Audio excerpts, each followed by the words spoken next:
نظام ہے.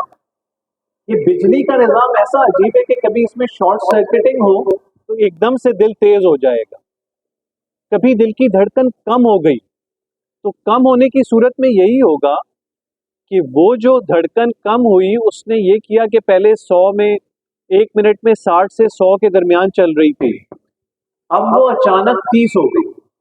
تو کیا ہوگا, اب خون اس انداز سے دماغ تک, ان لوگوں میں کچھ لوگوں میں صرف کمزوری نقاہت ہوتی ہے, لیکن کچھ لوگوں میں ان بٹوین بے ہوشی ہو جاتا ہے, تھوڑی دیر کے لیے بے ہوش ہوئے پھر ٹھیک ہو گئے اور پھر یہ دھڑکن آپ کی بحال ہو گئی.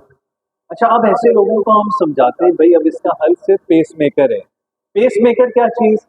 ایک یو پی ایس ہے, آپ نے اپنے جسم میں لگا لیا, اس کی ایک وائر دل میں رہتی ہے اور اس میں یہ صلاحیت ہوتی ہے کہ جب بھی آپ کی دھڑکن ایک خاص مقدار سے کم ہونے لگے گی, یہ پیس میکر دھڑکن شروع کر دے گا, تو آپ کو بے ہوش نہیں ہونے دے گا. جیسے ہی کم ہوئی وہ سنبھالتے ہیں تو آدمی سیف ہو جاتا ہے. اور بہت سے لوگوں نے اپنے رشتے داروں میں دیکھا ہوگا کہ وہ پیس میکر لگے ہوئے ہیں, 10 سال 20 سال, اس کی ایوریج 10 ایئرز ہوتی ہے, کم یوز ہوا تو 15 سال بھی چل جاتا ہے اور پھر اس کو بدلنا پڑتا ہے. یہ تو سارا بیک گراؤنڈ میں نے ان بیماریوں کے حوالے سے دیا کہ تھوڑا سا آپ کو یہ اندازہ ہو جائے کہ دل کی بیماری صرف ہارٹ اٹیک نہیں ہے, اور بھی بہت سی چیزیں اس میں شامل ہیں. اب ہم اس کامن بیماری پہ آتے ہیں جو آج کل ہمارے لیے as N I C V D cardiologist ایک سمجھ لیں ایسی مصیبت بنی ہوئی ہے جس کا حل کسی طور سمجھ نہیں آتا.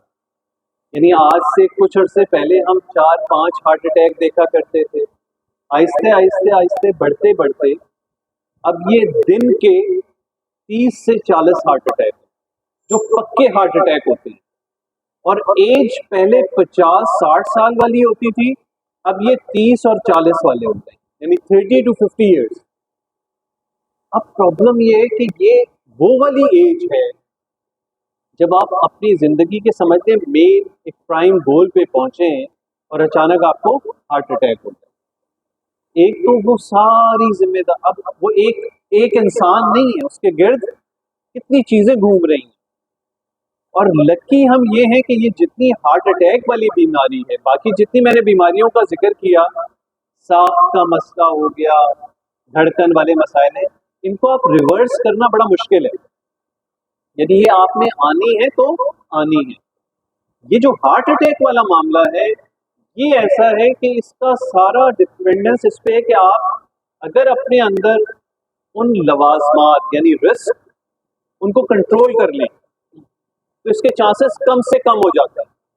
اور ویسٹ نے یہ کر لیا کہ ان کے ہاں اس کے نمبر کم ہوتے جاتے ہیں. وجہ یہ کہ ان کو سمجھ میں آ گیا ہے کہ جتنا پیسہ ہم علاج پہ خرچ کرتے ہیں, اگر وہ علاج سے پہلے ان رسک فیکٹرز پہ توجہ دے کے خرچ کیا جائے جس میں میجر چیزیں sugar, blood pressure, cholesterol, physical inactivity یعنی ورزش کا نہ کرنا, موٹاپا, اوبیسٹی, اسموکنگ, اور آپ کا over all general life style, یہ ساری چیزیں مل کر وہ دل کا مسئلہ لاتی ہیں. اور وہ دل کا مسئلہ کیا ہے کہ قدرت نے آپ کے دل, دماغ, جسم ہر جگہ نالیاں رکھی ہوئی جن کو دل خون فراہم کر رہا ہے, یعنی خود اپنے آپ کو بھی دل نالیوں کے ذریعے سے خون دے رہا ہے. تو یہ جو چیزیں میں نے ابھی بیان کی ساری, یہ سب مل کے ان نالیوں میں تنگیاں لے آتی ہیں. اگر آپ نے یہ کنٹرول اچھا رکھا تو یہ بیماری آپ کو 50, 60, 70 سال میں آئی, اور ممکن ہے کہ آپ کی لائف میں آئے نہ, یا آئے تو اس درجے میں ہو کہ علامتیں پیدا نہ کرے. لیکن اگر آپ نے ان چیزوں کو کنٹرول نہیں کیا تو یہ چیز لامحالہ 30-35 جو اب ہم دیکھنا شروع ہو گئے ہیں کہ اب ہمارے یہاں یہ چیز آنی شروع ہو گئی. تو اب کرنے کی ضرورت کیا ہے؟ انسان کو یہ نہیں سوچنا چاہیے کہ وہ کیا کر رہا ہے, وہ کیا نہیں کر رہا. انسان اپنے آپ سے شروع کرے. سب سے پہلے انسان اپنا آڈٹ دیکھے کہ ہم اس بات پہ کتنا توجہ دیتے ہیں کہ ہماری صحت کا کیا حال ہے. صحت مندی میں بیمار ہو گئے پھر تو آپ ڈاکٹر کے پاس جائیں گے ہی جائیں گے. جب آپ صحت کی حالت میں ہیں تو ایک اپنا آڈٹ رف کرنا چاہیے کہ کیا آپ کو especially after 20 years of age کیا آپ کو بلڈ پریشر ہے یا نہیں ہے، جس کا پتہ کیسے چلے گا جب آپ چیک کرائیں گے. اور چیک کر لیا بالکل ٹھیک ہے تو سال میں ایک مرتبہ ایک روٹین بنا لیں کہ مجھے اپنا بلڈ پریشر چیک کرنا ہے ہر حال میں. کولیسٹرول ہونا نہ ہونا ٹیسٹ کریں گے تو پتہ چل جائے گا. اور پھر ان تمام چیزوں میں ایک لمٹس بنی ہوئی ہیں کہ آپ کی رپورٹ آئے گی، آپ کو پتہ چل جائے گا آپ بالکل نارمل ہیں، بارڈر پہ آ گئے ہیں یا مرض آ گیا.